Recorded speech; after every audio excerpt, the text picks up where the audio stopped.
Eh bien, bonjour Annick. Bonjour Gilles.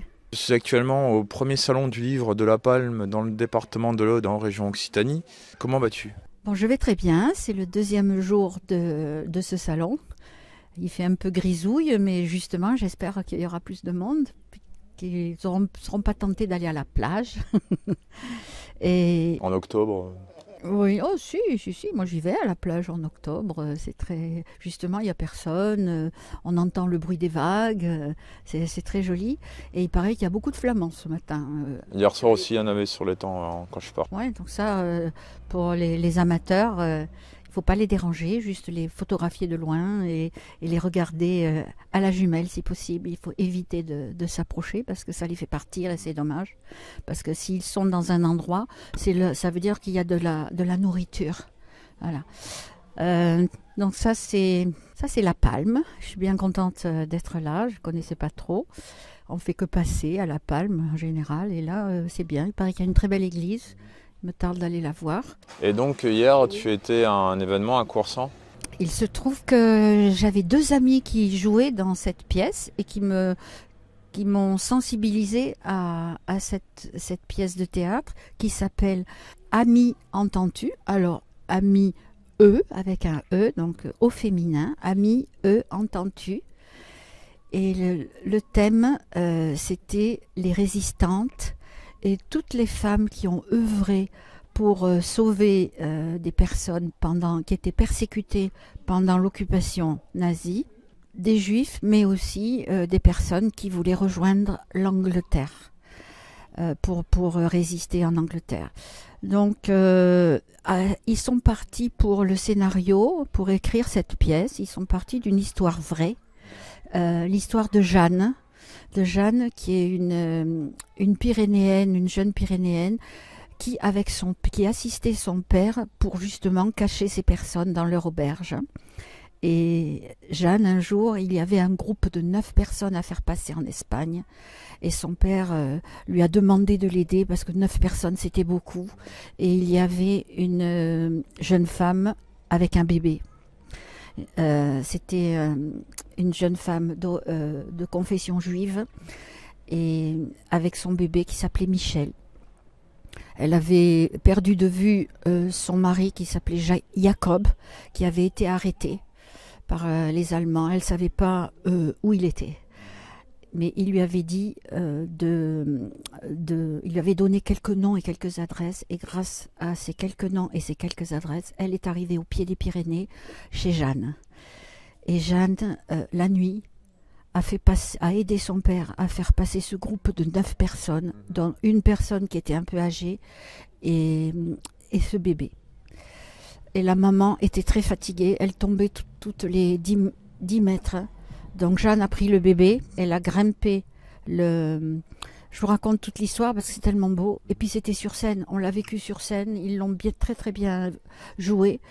Et elle a pris le bébé dans les bras, elle a laissé la maman, elle a donné à la maman des noix et une autre nourriture, je ne me rappelle plus laquelle, des fruits secs, des noix, pour qu'elle prenne des forces.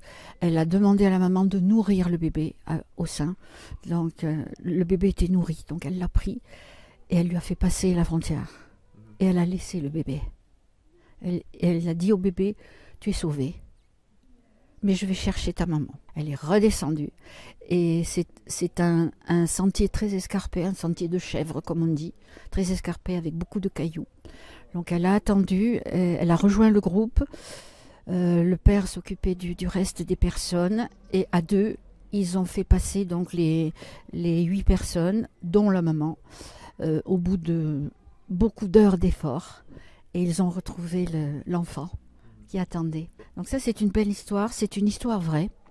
Et cette Jeanne, elle a été reconnue juste parmi les justes très tard dans sa vie. Et quand elle a vu arriver les personnes de Yad Vashem, c'est-à-dire l'institution qui reconnaît les justes, qui ont sauvé des personnes de confession juive, elle leur a demandé, mais comment l'avez-vous su? Parce que justement, les femmes qui ont agi pendant l'occupation, elles n'ont rien dit. Il y a beaucoup d'hommes qui ont été mis en avant et les femmes, dont Jeanne, n'a rien dit de ce qu'elle a fait. Donc elle était toute étonnée qu'on lui parle de cette action parce que à la limite elle l'avait oublié, sauf le bébé. Elle n'a jamais oublié le bébé. Voilà toute l'histoire que j'ai vue sur scène hier avec des acteurs amateurs, des comédiens qui sont beaucoup de comédiennes. Il y a un chœur de femmes. Le chœur de femmes a chanté en espagnol, en français, en occitan. C'était très beau. C'était émouvant. Est-ce que tu penses que c'est très important? Parce que bon, là, c'est l'Octobre Rose, mais hormis l'Octobre Rose, de parler un peu plus des résistantes, et parce qu'on parle beaucoup des résistants, mais peu des résistantes. Oui, justement, il y a tout à fait un parallèle à faire entre les résistantes du cancer. Parce que jusqu'à quand la maladie s'installe, il faut résister. Et les comédiens et comédiennes qui étaient sur scène hier ont fait ce parallèle. Et le spectacle était gratuit, mais on pouvait donner. On pouvait donner. Il y avait des choses qui sont fabriquées pour l'association Octobre Rose locale. Donc il y avait un geste à faire pour les résistantes du cancer du sein. D'accord. Et toi, tu as pensé quoi de cette pièce de théâtre? Moi, je voudrais qu'elle soit plus connus. Bon, c'est difficile parce que ce sont tous des amateurs, ils ont des activités, notamment les jeunes qui ont été qui ont été pris de l'ESAT. Ils travaillent avec un ESAT, donc il y avait des personnes handicapées sur scène. Et ces personnes-là, elles travaillent, elles sont dans des ESAT.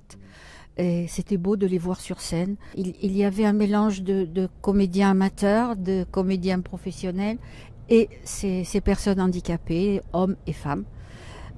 Qui jouaient, qui ont été entraînés à jouer la comédie. D'accord. Et à être valorisés. Alors je vais te demander quel message aurais-tu à dire aux abonnés de la chaîne YouTube Atome, dont certains sont férus des histoires qui ne sont pas dans les livres d'histoire?